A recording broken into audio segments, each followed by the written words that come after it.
Bem-vindos ao canal História em Pauta. Imagine um mundo desolado e cinzento, silencioso sob um céu repleto de estrelas.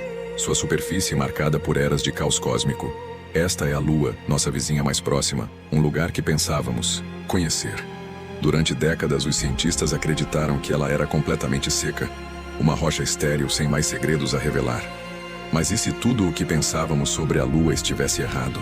E se uma descoberta tão profunda acabasse de ser feita, a ponto de reescrever a história não apenas da Lua, mas de todo o nosso sistema solar? Aperte os cintos, porque a sonda chinesa Chang'e 5 revelou evidências de água nativa na Lua. E essa revelação está prestes a abalar os fundamentos da ciência.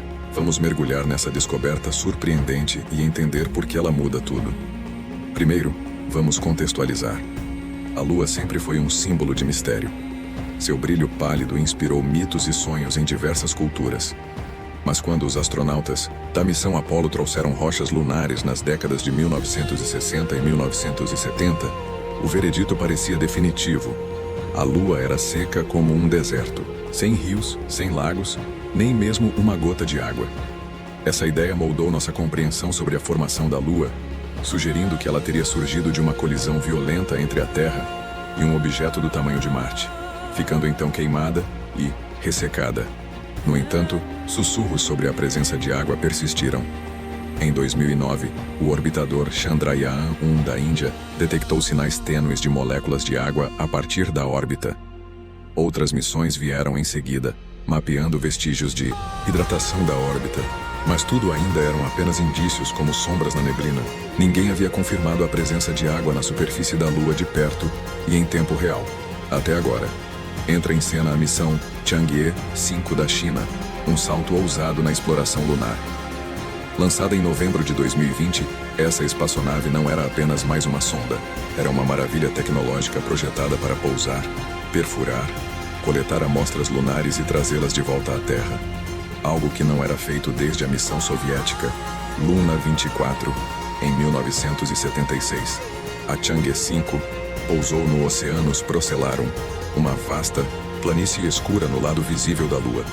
Seu nome, que significa Oceano de Tempestades, é uma referência poética ao seu passado vulcânico turbulento. Essa região, uma das mais jovens da superfície lunar, era o lugar perfeito para caçar segredos. Armada com um espectrômetro mineralógico lunar, a Chang'e 5 estava pronta para escanear rochas e solos em busca de pistas. E o que ela encontrou foi simplesmente revolucionário. Em dezembro de 2020, enquanto o módulo era assado pelo calor escaldante do meio-dia lunar, com temperaturas próximas dos 93 EQ, ele detectou algo surpreendente. Moléculas de hidroxila, os blocos de construção da água, incrustadas na superfície da Lua. Em média, foram detectadas 30 partes por milhão de hidroxila nas rochas e no solo. Pode parecer pouco, mas no ambiente ultra-seco da Lua, isso é um sinal gritante. A hidroxila, formada por um átomo de oxigênio e um de hidrogênio, é o que a água deixa para trás ao reagir com outros materiais. Não é um rio fluente nem uma nascente borbulhante, mas como disse o pesquisador-chefe Lin Hongwei, a hidroxila é para a água o que a fumaça é para o fogo. Uma evidência inegável. Foi a primeira vez que uma missão confirmou a presença de água na superfície da Lua em tempo real, ali mesmo, no solo. Mas a história não termina aí. A Chang'e 5 não apenas detectou água, ela trouxe de volta à Terra 1.731 gramas de solo e rochas lunares em 2021. Cientistas analisaram essas amostras em laboratório com 5 métodos rigorosos para confirmar os achados do módulo. A hidroxila não era uma anomalia, era real, e vinha de 2 fontes distintas. Uma pequena fração foi encontrada em esferas vítreas formadas pelo vento solar, o fluxo de partículas carregadas do Sol que bombardeia a Lua. Isso não era totalmente novo. Amostras da Apollo 11, de 1971, já haviam mostrado vestígios semelhantes. Mas aqui está a parte surpreendente. As amostras da Chang'e 5 tinham apenas 1/3 da hidroxila derivada do vento solar, em comparação com as da Apollo. Isso significa que o vento solar não era o principal responsável. Então, de onde vinha o restante? A resposta está em um mineral chamado apatita, uma substância cristalina rica em fosfato encontrada naturalmente tanto na Terra quanto na Lua. A maior parte da hidroxila nas amostras da Chang'e 5 estava presa dentro da apatita. E não era qualquer água, era água indígena, originada dos próprios processos geológicos da Lua. Esse excesso de hidroxila, como disse Li Chonglai, aponta para a água interna lunar, que desempenhou um papel fundamental na formação do magma basáltico da Lua bilhões de anos atrás. Imagine, nas profundezas da Lua, rochas derretidas fervilhavam, transportando água que depois cristalizou em apatita à medida que a lava esfriava. Essa descoberta destrói a narrativa antiga de uma Lua seca, sugerindo que ela tem uma história mais úmida e dinâmica do que jamais imaginamos. Por que isso importa? Vamos ampliar a visão. A água não é apenas um recurso, é uma pista sobre a origem da Lua. Se a Lua surgiu de uma colisão incandescente, como ela manteve água? Será que sua formação foi diferente do que pensamos? Talvez menos catastrófica, mais fria? Ou será que a água sobreviveu de formas que ainda não compreendemos? Essas perguntas vão além da Lua.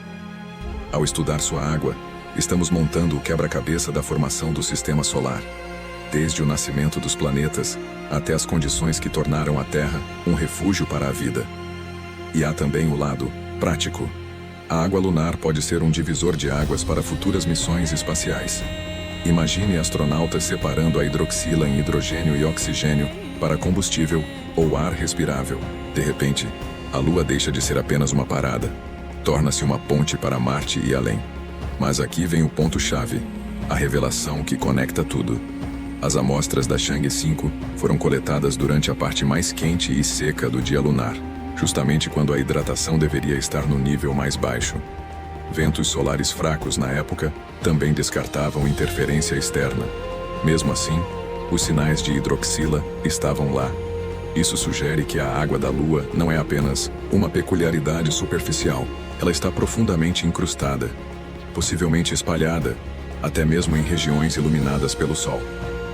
Descobertas posteriores da Chang'e 5, divulgadas em 2024, foram ainda mais longe, revelando amostras minerais de latitudes mais altas com até 41% de água em peso em um novo cristal chamado ULM-1. Isso indica a presença de água como sais hidratados, estáveis mesmo sob a luz solar intensa da Lua. Se a água é tão persistente assim, o que mais estamos deixando passar? Os polos da Lua, envoltos em sombra eterna, poderiam esconder vastas reservas de gelo? As implicações são impressionantes. As missões Chang'e 6 e Chang'e 7 da China já estão sendo preparadas para continuar essa investigação, com destino ao lado oculto da Lua e às regiões polares. Essas sondas irão procurar mais água, usando sensores remotos e análises no local para mapear sua distribuição. Cada missão se baseia nesta descoberta, aproximando-nos de uma nova compreensão da Lua. E não se trata apenas de ciência. A água lunar pode sustentar bases humanas permanentes, transformando a Lua em um centro de exploração espacial. Imagine colônias abastecidas com recursos lunares. Um futuro em que a Lua não é mais um sonho distante, mas um segundo lar. Essa descoberta é um alerta. A Lua, antes considerada um mundo morto, está viva de segredos. As descobertas da Chang'e 5 nos obrigam a repensar sua história, sua formação e seu potencial. Não estamos apenas reescrevendo livros didáticos. Estamos abrindo um novo capítulo na jornada cósmica da humanidade. Então, da próxima vez que você olhar para a Lua, lembre-se, ela não é apenas uma luz no céu. É um mundo de água escondida esperando para mudar tudo. Obrigado por me acompanhar nessa viagem incrível.